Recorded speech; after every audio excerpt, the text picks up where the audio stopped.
युद्धाच्या झळा भारताला बसतायत, पाहुयात त्या संदर्भातल्या टॉप 9 बातम्या। एलपीजीच्या कमतरतेमुळे मुंबई, बंगळुरू आणि चेन्नईमधील रेस्टॉरंट संकटात, गॅसच्या कमतरतेमध्ये वाढ। इंडिया हॉटेल्स अँड रेस्टॉरंट असोसिएशनचे अध्यक्ष विजय शेट्टींची माहिती। जर परिस्थिती अशीच राहिली तर मुंबईतील सर्व हॉटेल्स पुढील 2 दिवसांमध्ये बंद करावे लागण्याची भीती। बंगळुरूमध्ये आजपासून अनेक हॉटेल्स आणि रेस्टॉरंटचं कामकाज बंद। हॉटेल्स व्यावसायिकांना एलपीजीचा पुरवठा बंद केल्यानं रेस्टॉरंट बंद। अचानक पुरवठा थांबवण्यात आल्यानं बंगळुरूमधील हॉटेल चालकांना मोठा धक्का। हॉटेल व्यावसायिकांना गॅस पुरवठ्याच्या आढाव्यासाठी 3 सदस्यांची समिती गठीत। पेट्रोलियम मंत्रालयाची ट्विट करत माहिती।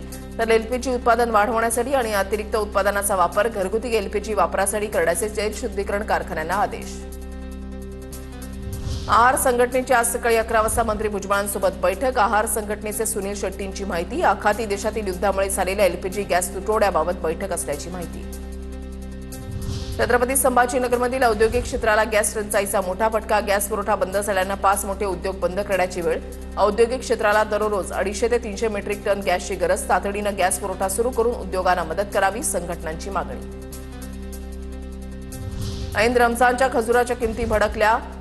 आखाती युद्धाचा खजूरच्या व्यापारावर परिणाम। मार्चच्या पहिल्या आठवड्यामध्ये आवक कमी। बाजार समितीमध्ये 40 ते 50 टन होणारी आवक 6 ते 10 टनांवर।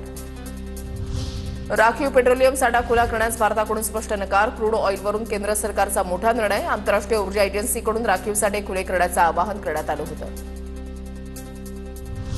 आखाती देशामध्ये अडकलेल्या भारतीयांना परत आणण्यासाठी एअर इंडियाची 56 विशेष उड्डाणं। यातील 24 उड्डाणं ही प्रामुख्यानं जेद्दा आणि मस्कतसाठी, तर उर्वरित विमानं ही युएईमध्ये युद्धबाधित न झालेल्या विमानतळावरून होणार। अमेरिका, इस्रायल आणि इराण युद्धाचा भारतीय निर्यातीवर विपरीत परिणाम। युद्ध सुरू झाल्यापासून भारताचे 40 ते 45 हजारांपर्यंत कंटेनर समुद्री मार्गावर आणि विदेशी बंदरांवर अडकले। या कंटेनरमध्ये सध्या जवळपास $1 ते $1.5 अब्ज निर्यातीचा माल पडून आहे।